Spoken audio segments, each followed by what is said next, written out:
tested the limits of that and has done so consistently.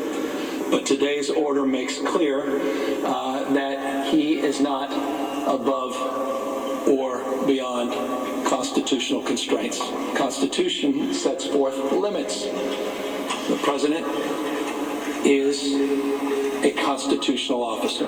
The president of the United States works under the Constitution. And so we are very gratified with this decision. His section that he asserted the authority to overrule the objections of a state governor. Clearly, in the 36-page order, those cornerstones that he claimed or asserted were not met. Section 12, 406, clearly there's no invasion, there's no rebellion.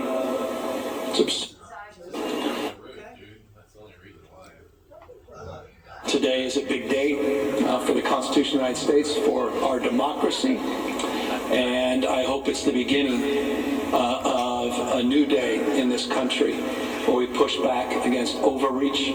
We both push back against these authoritarian tendencies of a president that has pushed the boundaries but no longer can push this state around any longer. Happy to take any questions.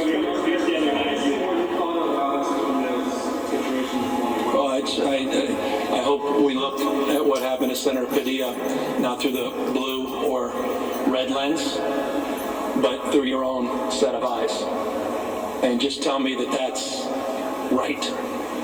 Here's the United States Senator in his home state, in a federal building, in his office building, that wishes to join a press conference, not dissimilar to this, and express himself by simply asking a question, and was handcuffed, was thrown down to the ground, a United States Senator.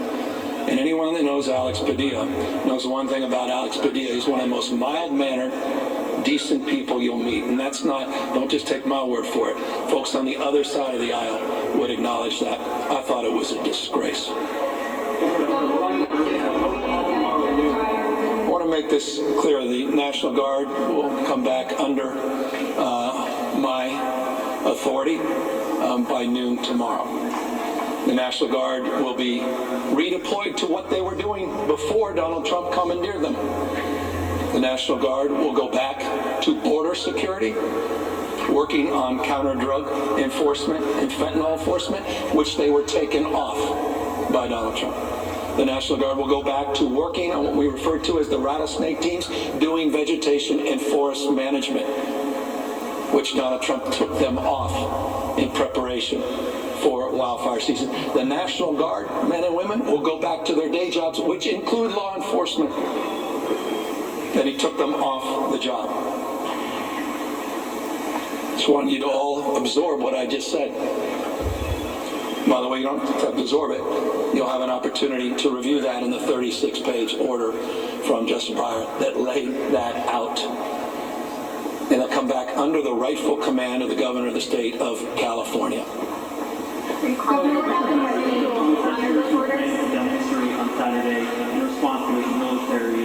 Do it peacefully. It's a vulgar display.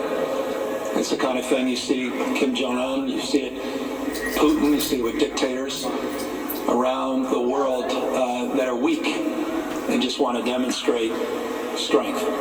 Weakness masquerading as strength. To fet the dear leader on his birthday, what an embarrassment. Honestly, it's that's about as small as it gets. How weak do you have to be to commandeer the military to fet you on your birthday in a vulgar display of weakness? That's Donald Trump. Governor, you warned other states in your address the other night. What are the messages and conversations you've been having with those blue state leaders? Well, these governors have all been waiting for this decision. I haven't had a chance to talk to any governors. And by the way, every Republican governor. I remember one of them by the name of Kristi Noem, who just a few months ago was on there with one of the spokespeople for the Trump administration, Sean Hannity, and was going on and on and on about a rumor that somehow President Biden was going to federalize her national truth, and she stood there talking about freedom and federalism. And here she is, her folks throwing the United States Senator from the great state of California on the ground and handcuffing him in his office building in 2025. Governor, what about the motions where you just wanted the judge fired and address that issue? Is that something that you expect to develop? Well, there's been a lot of rhetoric from Pete Hegseth, that's his name, that they've quote unquote been deployed, but it doesn't appear they have been. But they were making you believe that. And so I think the judge was waiting for the evidence that they actually have been deployed into Los Angeles, which they appear not to be. Of course, they're not coordinating anybody on this. So he's just waiting for that evidence. Obviously, they moved to another location for training exercises. But there's the bottom line. The police do policing.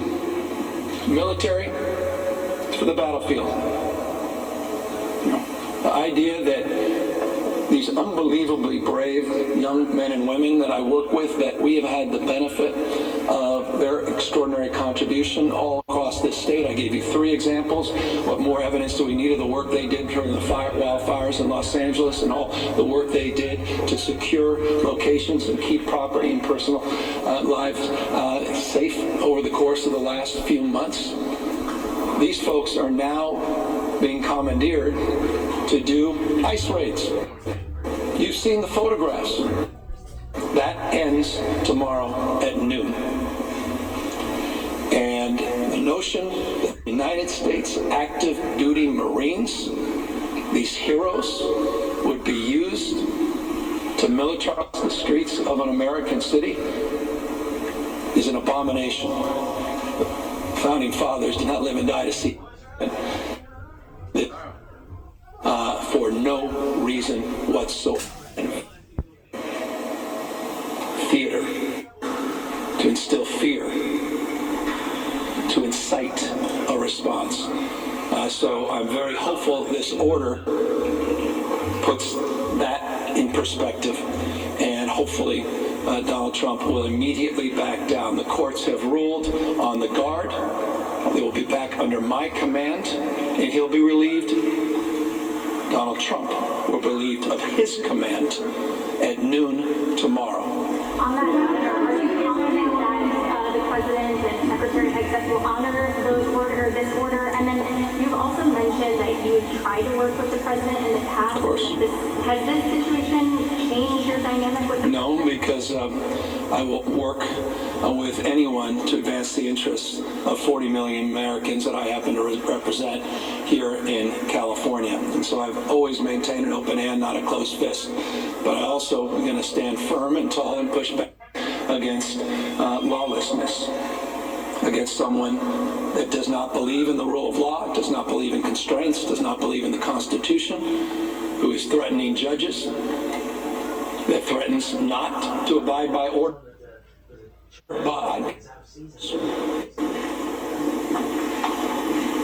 Or we have a constitutional crisis, like which we haven't seen in our lifetime. Well, that will be determined by fate and future, but also fundamentally by whatever decision that's how things break down. It's a federal judge with a federal order. Period, full stop. It's the rule of law. These are the foundational principles of a constitutional democracy. He must work under the constraints as a constitutional officer of the Constitution of the United States of America. That's what this court order demands of the President of the United States. He is not a monarch, he is not a king, and he should stop acting like one. Governor, when's the last time you spoke to the President? I spoke to him on Friday night. He had a mysterious conversation with me 3 days later. You can't even make this stuff up.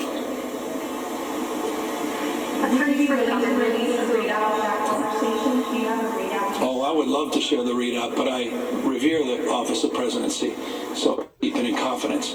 He has quite literally made up components of that conversation. He's been a stone-cold liar about what he said we talked. Never discussed guard about